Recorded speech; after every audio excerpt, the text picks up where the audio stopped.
The Art of Being Ruled. Wyndham Lewis. Original publication 1926. 1989 edition. Narrated by Skeptical Waves. Part 7. The Family and Feminism. Chapter 2. Mr. Chesterton's Concern for the Family Unit.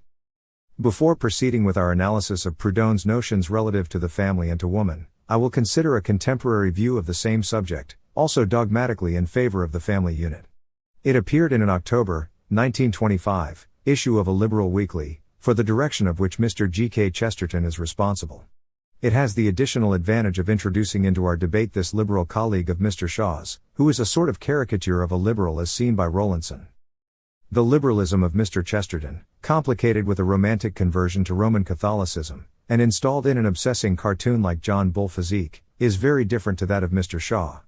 The well-fed high spirits of the old liberal England, the strange association of humaneness with religious intolerance, a sanguine grin fiercely painted on the whole make-up, compose a sinister figure such as you would find, perhaps, exploiting its fatness, its shrewdness, its animal violence, its blustering patriotism all at once in the center of some nightmare bank holiday fair. He is all for the freedom of old England, whose beer-drinking Britons can never be beat, all for infallible artillery to support the infallibility of that potentate he has heavily embraced, and to support anything else that can afford artillery to advance its peculiar claims. He cannot understand why a jolly old war, with all the usual accompaniments of poison gas and bombs, cannot be arranged between Ireland and Scotland on the score of the heresy of the latter, and while this was going on he would urge the English to invade Wales, and finish off the job so half-heartedly dropped 1,000-odd years ago by the Ingavonic tribes. The cackling and grimacing humorousness, punctuated with flabby puns, of this strange individual, would increase immeasurably if he were able to observe the British Catholics preparing to attack the British Anglicans in the rear, while the latter were finishing off the last of the chapel-going Cymry. The article is named The Fear of the Family, and saw the light in consequence of a pronouncement of another liberal, of rather more mixed opinions. The writer describes the thesis of his opponent as follows. He says that, owing to the exhaustive and profound studies in economics of this erring gentleman, he had reached the sensational conclusion that the present industrial system, founded on coal, petrol, steam, iron, railways, factories, and laboratories cannot by any conceivable means any longer support the institution known as the family, not at least in the form in which it has come down to us since the days when the first Christian priests insisted that the privilege of marriage should be extended even to slaves. The continuance of marriage and the family as an institution universal throughout society is bound to land industry not merely in trade depressions, strikes, lockouts, and extensive unemployment, but in complete stoppage and disaster. Under these circumstances the good economist's conclusion is that the family must go, of course.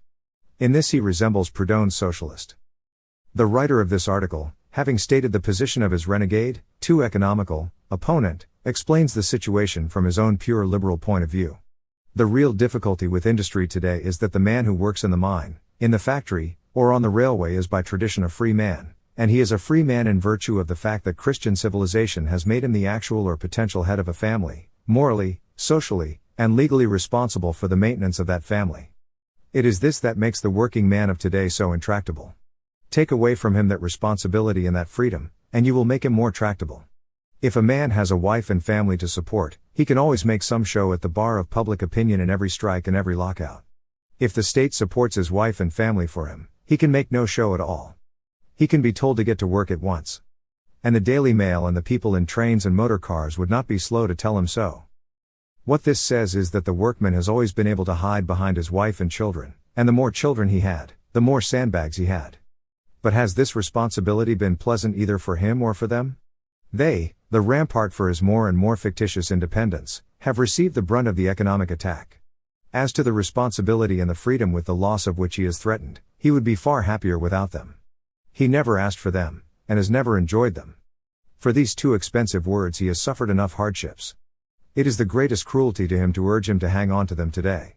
It gives a fine sensation of heroism, no doubt, to the theorists so advising him.